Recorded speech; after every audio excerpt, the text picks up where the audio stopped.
Un hombre común, una rutina diaria y un secreto aterrador detrás de la puerta de su apartamento. Jeffrey Dahmer, el vecino que saludaba amablemente y trabajaba como cualquiera, escondía en su refrigerador restos humanos. Durante más de una década vivió entre nosotros mientras cometía los actos más atroces: canibalismo, necrofilia y asesinatos en serie. Nadie lo vio venir hasta que un hombre logró escapar y su imperio de horror se desmoronó.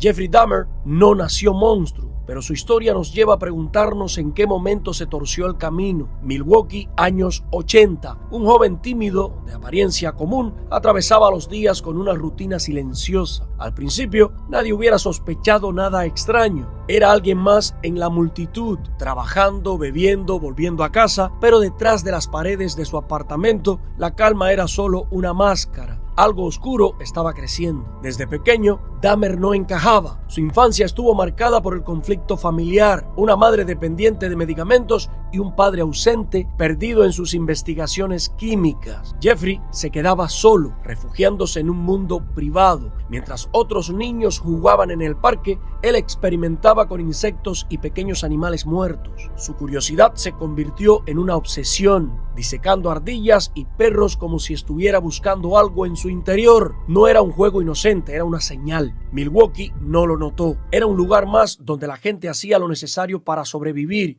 Say the few good times. Do you think of your childhood as having been profoundly unhappy? No, not profoundly. My childhood wasn't filled with any great tragedies or anything. There were good times and there were bad times. I think it was fairly normal. Jeff, do you remember your earliest experience and earliest interest, fascination with the inside of animals? Where that came from? In ninth grade, in biology class, we had the usual of pigs. I took the remains of that home and kept the of it. And I just started branching out, dogs, cats. I suppose it could have turned into a normal hobby like taxidermy, but it didn't. It veered off into this. Todos los días, Dahmer seguía la misma rutina. Trabajaba, bebía en los bares locales y regresaba a su apartamento. Su comportamiento extraño pasaba desapercibido. Un vecino raro más en un vecindario cualquiera. La soledad lo envolvía, pero nadie podía imaginar que tras esas puertas comenzaría a escribirse una historia aterradora.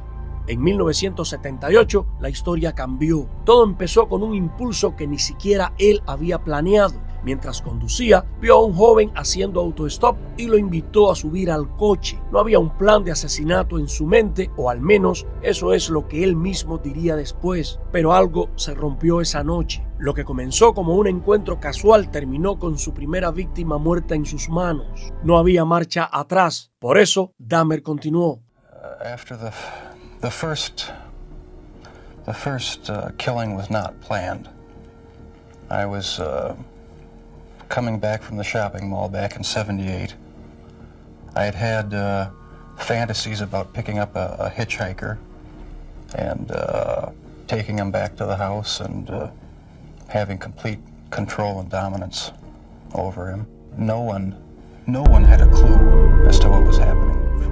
Con cada crimen se volvió más frío, más calculador. Sus víctimas eran hombres jóvenes, la mayoría vulnerables, a quienes convencía de acompañarlo a su apartamento. Allí, la rutina se volvía siniestra. Los drogaba, los mataba y luego lo demás es difícil de describir. La necrofilia y el canibalismo se convirtieron en parte de su día a día. Dos palabras que parecen imposibles de asociar a la vida cotidiana, pero que para Dahmer se volvieron una realidad normal. Mientras tanto, su vida en el exterior seguía como si nada. Iba al trabajo, bebía en los mismos bares, saludaba a los vecinos. Nadie sospechaba nada. ¿Cómo alguien podía esconder tanto horror durante tanto tiempo? Era un maestro del disfraz. Cada crimen lo perfeccionaba, lo hacía más difícil de descubrir. Lo que nos asombra no es solo lo que hizo, sino cómo logró mantener esa rutina sin levantar sospecha. El monstruo vivía entre ellos y nadie lo notaba, hasta que finalmente, en 1991, todo se derrumbó. Tracy Edward, una de sus potenciales víctimas, logró escapar. Desesperado, corrió por las calles con las manos aún esposadas buscando ayuda. La policía lo encontró y al escuchar su historia decidieron investigar. Cuando entraron al apartamento de Dahmer,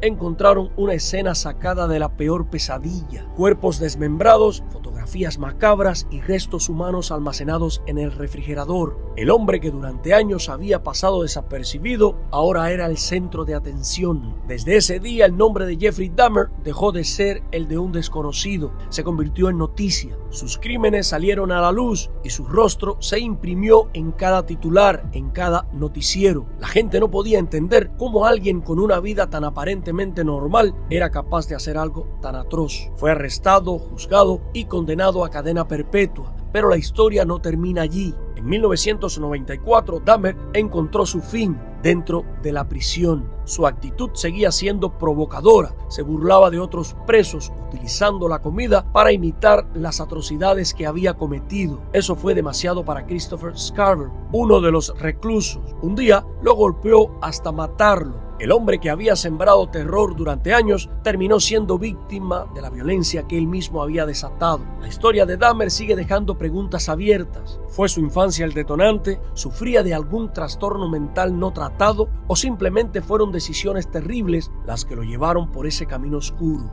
No tenemos todas las respuestas, pero su historia sigue presente porque nos enfrenta con una realidad incómoda. El mal puede ocultarse tras una rutina diaria, detrás de una cara amable, esperando el momento para salir a la luz. Este relato no es solo sobre Dahmer, sino sobre lo que puede ocurrir cuando ignoramos las señales.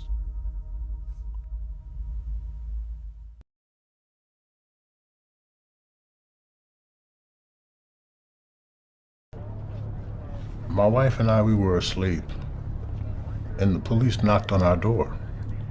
And the first thing I thought was, what did I do? Why are they here? My name is Vernell Bass, and I lived across the hall from Jeffrey Dahmer. The officers told us that we had to evacuate the building, and I saw that, hey, there's a lot of police over in Jeff's apartment. And the first thing I said was, is Jeff okay? And one of the officers said, yeah, that is fine. And I wondered, why did he use that phrase? I could see them taking things out of Jeff's apartment. And the officer said, yeah, 11. I said, 11 what? He said, we found 11 skulls. That was horrible. It was horrible. To know that someone that I had liked as an individual to commit all of these crimes, I was in a state of shock.